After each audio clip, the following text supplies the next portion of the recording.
जय हिंद। जो आप क्लास 10th में और 2023 में होम साइंस का पेपर दोगे तो ये वीडियो आप लोगों के लिए बहुत ही खास है। आज के वीडियो में आप लोगों को बताने वाले हैं यहाँ पर ग्रह विज्ञान के वायरल पेपर के बारे में, इसको हल करके भी बताऊंगा और ये बहुत ही इंपॉर्टेंट है।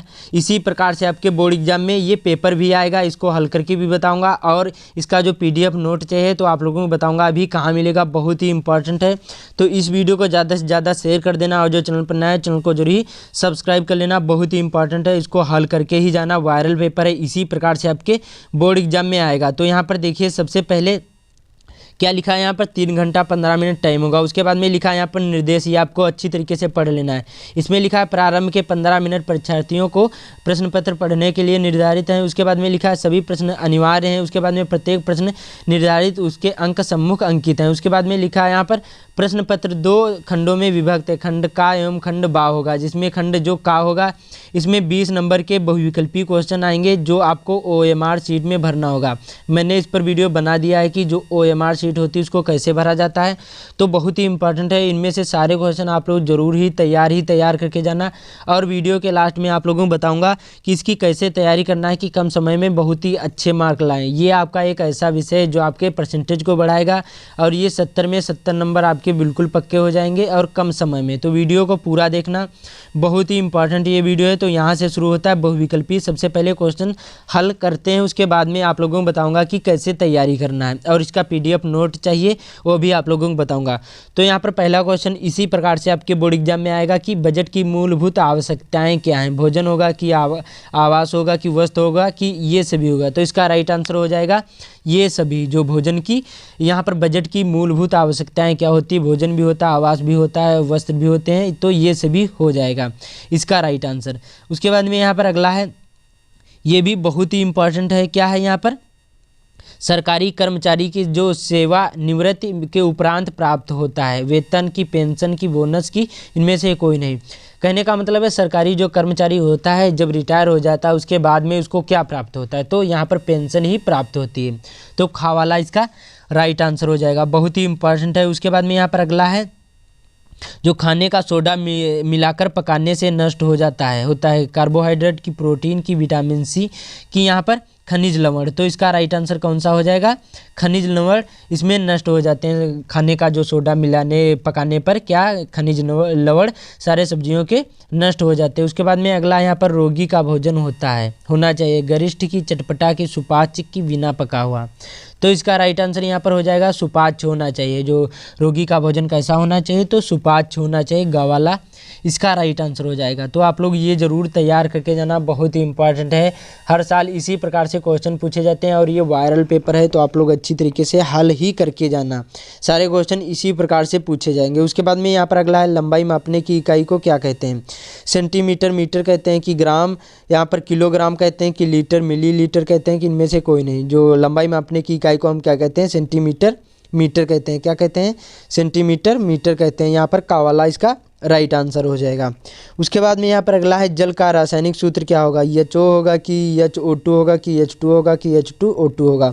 आप लोग ये भी बताना कमेंट में कितने आपके राइट आंसर हो रहे हैं, क्योंकि इससे आपको पता चल जाएगा कि हमारी जो तैयारी है, एग्जाम की प्रिपरेशन है, कितनी हो चुकी है। बाद में यहाँ पर अगला क्वेश्चन कौन सा है, तो इसका राइट आंसर कौन सा हो जाएगा, यहाँ पर गा वाला इसका राइट आंसर हो जाएगा। जल का रासायनिक सूत्र क्या होता है, H2O होता है। उसके बाद में यहाँ पर अगला है, और ये सारे क्वेश्चन बहुत ही इंपॉर्टेंट है। यहाँ पर 7वां का यहाँ पर है, कपड़े की कटाई के लिए मिल्टन चाक से निशान लगाने चाहिए। यहाँ पर निशान सुंदर बनता है कि निशान अस्थायी होता है कि निशान सरलता से छूट जाता है कि इनमें से सभी। तो देखो, कपड़े की कटाई के लिए जो मिल्टन चाक से निशान लगाए जाते हैं, किस लिए लगाए जाते हैं, तो ये यहाँ पर सरलता से निशान जो होते हैं वो छूट जाते हैं, इसलिए लगाया जाता है। तो खा वाला इसका राइट आंसर हो जाएगा। उसके बाद में यहाँ पर अगला है, कौन सा रोग जल द्वारा फैलता है, खसरा, हैजा, टिटनेस की फ्लेग। तो इसका राइट आंसर यहाँ पर हो जाएगा हैजा हो जाएगा, खा वाला इसका राइट आंसर हो जाएगा।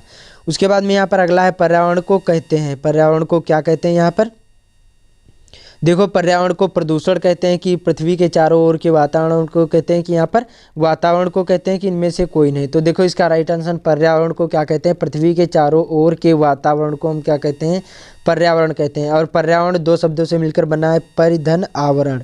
क्या, परि और धन आवरण 2 शब्दों से मिलकर बना है, जिसका अर्थ होता है पर्यावरण। मतलब जो पृथ्वी के चारों ओर के वातावरण को ही हम क्या कहते हैं, पर्यावरण कहते हैं। तो समझ में आया, बहुत ही इंपॉर्टेंट ये भी क्वेश्चन है, तो आप लोग ये भी तैयार करके जाना। उसके बाद में यहाँ पर अगला है जो कचरा प्रबंधन क्यों आवश्यक है। जो कचरा प्रबंधन है ये क्यों आवश्यक है, ये भी बहुत ही इंपॉर्टेंट है। तो देखो, घर की सुचारू सफाई के लिए कि केवल दिखाने के लिए, केवल सरकारी निर्देशों के पालन के लिए, कि औपचारिकता निभाने के लिए। तो इसका राइट आंसर कौन सा हो जाएगा, यहाँ पर का वाला हो जाएगा कि घर की सुचारू सफाई के लिए कचरा प्रबंधन आवश्यक होता है। उसके बाद में यहाँ पर अगला है, यहाँ पर 11वें का कौन सा है, यहाँ पर संक्रामक रोग फैलते हैं वायु द्वारा, जल द्वारा, कि संपर्क द्वारा, कि ये से भी। देखो, संक्रामक जो रोग होते हैं जल द्वारा भी फैलेंगे, वायु द्वारा भी फैलेंगे और संपर्क द्वारा भी फैलेंगे। तो इसका राइट आंसर यहाँ पर घ वाला हो जाएगा। उसके बाद में अगला है यहाँ पर कपड़ा काटने से पूर्व की जाने की क्रिया को क्या कहते हैं। कपड़े की श्रिंक करना भी कहते हैं और कपड़े की इस्त्री करना भी कहते हैं। तो इसका राइट आंसर कौन सा हो जाएगा, यहाँ पर का और खा दोनों हो जाएंगे, क्योंकि देखो कपड़े को श्रिंक भी करना आवश्यक है और कपड़े को इस्त्री करना भी आवश्यक है काटने से पूर्व। उसके बाद में वह कौन सा अंग है जिसमें हड्डी टूटने की खपची नहीं बांधी जाती है। जब हड्डी टूटती है तो उसमें खपची नहीं बांधी जाती। बहुत ही सरल ये एक ऐसा विषय है, बहुत ही सरल होता है, बहुत ही अच्छे मार्क आप लोग ला सकते हैं। तो देखो, कलाई होगा कि घुटना होगा कि खोपड़ी होगा कि कोहनी होगा। तो इसका राइट आंसर यहाँ पर हो जाएगा खोपड़ी होगा। जो यहाँ पर हड्डी टूटने पर, जो खपड़ी की हड्डी होती है उसको टूटने पर खपची नहीं बांधी जाती है। उसके बाद में यहाँ पर अगला है विटामिन ए का उत्तम स्रोत क्या है। दाल होगा कि दूध होगा कि खट्टे फल होगा कि पीली और हरी सब्जियाँ होगा। तो इसका राइट आंसर हो जाएगा यहाँ पर, जो यहाँ पर विटामिन ए का उत्तम स्रोत क्या है, तो यहाँ पर इसका उत्तम स्रोत यहाँ पर हो जाएगा पीली और हरी सब्जियाँ हो जाएगा। उसके बाद में अगला यहाँ पर 15वां, सूर्य की रोशनी हमें देती है vitamin C, vitamin D, vitamin A, की इनमें से कोई नहीं। तो 15वें का राइट आंसर कौन सा हो जाएगा, ये भी बहुत ही इंपॉर्टेंट है, खा वाला हो जाएगा। विटामिन डी देते हैं, जो सूर्य की रोशनी होती है, जो सूर्य का प्रकाश होता है हमें क्या देता है, विटामिन डी देता है। उसके बाद में यहाँ पर अगला है प्रोटीन का स्रोत क्या है। दालें, अंडा, मछली की ये सभी। तो देखो, प्रोटीन का स्रोत क्या होता है, ये सभी होगा, मछलियाँ भी होगा, अंडे भी होंगे, दाल भी होगी। उसके बाद में यहाँ पर अगला है 17वां, मानव शरीर में एकमात्र धमनी जो विऑक्सीजनित मतलब ऑक्सीजन रहित रक्त वहन करती है। दाईं हृदय धमनी, बाईं हृदय धमनी, की फुफ्फुस धमनी, की ग्रीवा धमनी। तो इसका राइट आंसर हो जाएगा यहाँ पर फुफ्फुस धमनी। जो यहाँ पर ये क्या होती है, मानव शरीर में यह केवल एकमात्र ऐसी धमनी है जो ऑक्सीजन रहित रक्त वहन करती है। मतलब इसमें ऑक्सीजन प्रवाहित नहीं होता है, फुफ्फुस धमनी से ये इसमें रक्त वहन नहीं करती है। तो इसका गा वाला राइट आंसर हो जाएगा। उसके बाद में यहाँ पर अगला है मोच का लक्षण है पीड़ा होना, सूजन होना, कि मांसपेशियों का खिंचाव होना, कि ये सभी। तो इसका राइट आंसर कौन सा हो जाएगा, घा वाला हो जाएगा, ये सभी। उसके बाद में यहाँ पर अगला है सिल्वेस्टर विधि का प्रयोग होता है डूबने पर, कि मूर्छित होने पर, कि अस्थिभंग होने से, इनमें से कोई नहीं। तो देखो, इसका राइट आंसर हो जाएगा सिल्वेस्टर विधि का प्रयोग होता है, तो इनमें से कोई भी नहीं होगा। उसके बाद में नाड़ी की गति प्रति मिनट होती है 72-80 होगी, कि 80-90 होगी, कि 90-100 होगी, कि 100-120 होगी। तो इसका राइट आंसर कौन सा हो जाएगा, यहाँ पर 72 और 80 होगा, का वाला इसका राइट आंसर हो जाएगा। तो ये यहाँ पर आपके हो गए ये 20 क्वेश्चन जो आपके एक नंबर के पूछे जाएंगे और ये आपको OMR शीट में भरना होगा। तो इसी प्रकार से ये सारे क्वेश्चन पूछे जाएंगे। और इसकी देखो तैयारी कैसे करना है, आपको सभी लेसन तैयार कर लेना, बहुत ही सिंपल होते हैं, केवल आपको पढ़ना है ध्यान से। बाकी बहुत सारे लेसन आपको मालूम भी होंगे, क्योंकि बहुत ही सिंपल सा होता है। यह एक विषय ऐसा होता है जो आपके परसेंटेज को बहुत ही अच्छी तरीके से बढ़ाएगा। लगभग में यहाँ पर आपके 11% ये बढ़ाएगा। जो आप लोग अच्छी तरीके से तैयारी कर लिए तो 11% में लगभग आपके यहाँ पर 8-9% तो बढ़ जाएंगे। तो आप लोग अच्छी तरीके से मेहनत कर लेना, बहुत ही इंपॉर्टेंट है। और जो इसका PDF नोट वो कहाँ मिलेगा, तो देखो लिंक डिस्क्रिप्शन में है व्हाट्सएप ग्रुप का, वहाँ से ज्वाइन करिए और इसका PDF नोट मिल जाएगा। बाकी सभी चीज़ें मैं आप लोगों को वहाँ प्रोवाइड कर दूंगा। कोई भी कुछ भी पूछना हो आप लोग वहाँ से पूछ सकते हैं और आसानी से इसका PDF नोट भी प्राप्त कर लेना। उसके बाद में अब आते हैं वर्णात्मक, ये आपको कॉपी में लिखना होगा। और ये आपके देखो यहाँ पर कितने 5 क्वेश्चन पूछे जाएंगे और ये आपको 25 शब्द सीमा में लिखना होगा। जो 21 से और 26 तक कितने 5 क्वेश्चन होंगे और ये आपको OMR मतलब ये आपको कॉपी में लिखना होगा। 6 क्वेश्चन होंगे, सॉरी यहाँ पर 6 क्वेश्चन होंगे और ये आपको कॉपी में लिखना होगा और ये 2-2 नंबर के होंगे। 25 वर्ड का मतलब होता है कम से कम 3 लाइन में ही लिख देना।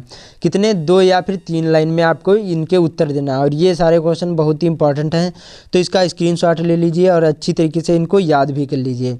तो ये 2-2 नंबर के पूछे जाएंगे। उसके बाद में लघु उत्तरीय आ जाए तो ये 5 क्वेश्चन होंगे और ये आपको देखो 4-4 नंबर के पूछे जाएंगे और इसमें जो शब्द सीमा होगी वो 50 वर्ड में होगी। 50 वर्ड का मतलब होता है कि आपके कम से कम 6 लाइनें, कितनी जो आपकी वहाँ पर कॉपी मिलेगी उत्तर पुस्तिका, उसमें लगभग में आपको 6 लाइनों में ही उत्तर देना है। और ये सारे क्वेश्चन बहुत ही इंपॉर्टेंट लिखा है। कूड़ा करकट को नष्ट करने की विधियाँ आपको बताना है। घर में ही वस्त्रों, देखो इसमें अथवा अथवा करके 2-2 पूछे जाएंगे। इनमें से आपको 27वें में से आपको एक करना है, 28वें में से आपको एक करना है, 29वें में भी आपको एक करना है। तो इसी प्रकार से ये 4-4 नंबर के पूछे जाएंगे। उसके बाद में यहाँ पर अब चलते हैं यहाँ पर अगला दीर्घ उत्तरीय प्रश्न और ये आपको 100 वर्ड में आपको लिखना है। कितने 100 वर्ड में, लगभग में आपको 1 पेज में लिखना है। 1 पेज से 1-2 लाइन छूट भी जाएंगी तभी 100 वर्ड में हो जाएगा, क्योंकि वो जो कॉपी होती है वो बहुत ही बड़ी होती है। तो ये 6-6 नंबर के पूछे जाएंगे और ये 3 क्वेश्चन होंगे अथवा अथवा करके। ये यहाँ पर 2 पूछे जाएंगे, इनमें से आपको एक ही करना है। देखो ये चाहे ये वाला करो चाहे फिर ये वाला करो, इनमें से आपको एक ही करना है। 33वें में से भी आपको एक करना है, चाहे ये वाला करें चाहे ये वाला करें, आपको एक ही करना है। अथवा का मतलब होता है एक। तो आपको ऐसे ही तैयारी करना, बहुत सिंपल सा होता है, कम समय में बहुत ही अच्छे मार्क आएंगे। तो आपको क्या करना है, देखो इसको समझना है उसमें क्या बता रहा है। जो कोई भी लेसन हो बहुत सिंपल होते हैं, कि जैसे श्वसन तंत्र का प्रारंभिक ज्ञान, बहुत ही सिंपल होते हैं सारे। जो चैप्टर होंगे होम साइंस में बहुत ही इंपॉर्टेंट होंगे और सारे सरल होते हैं, बहुत ही अच्छी तरीके से कम समय में बहुत ही अच्छे मार्क ला सकते हैं। तो इसका जो PDF नोट चाहिए तो लिंक डिस्क्रिप्शन में है, वहाँ से इसको जो व्हाट्सएप ग्रुप ज्वाइन कर लीजिए और इसका PDF नोट प्राप्त कर लीजिए। तो इस वीडियो को ज़्यादा से ज़्यादा शेयर कर देना और जो चैनल पर नए चैनल को जरूर ही सब्सक्राइब कर लेना। कुछ भी पूछना हो आप लोग पूछ सकते हैं कमेंट में और इसका PDF नोट वहाँ पर मिल जाएगा। व्हाट्सएप ग्रुप में लिंक डिस्क्रिप्शन में है या फिर कमेंट में पिन कर दूँगा, तो इसको ज़रूर ही पढ़ लेना और ऐसा ही पेपर आपके बोर्ड एग्जाम में भी आएगा। तो मिलते हैं अगले वीडियो।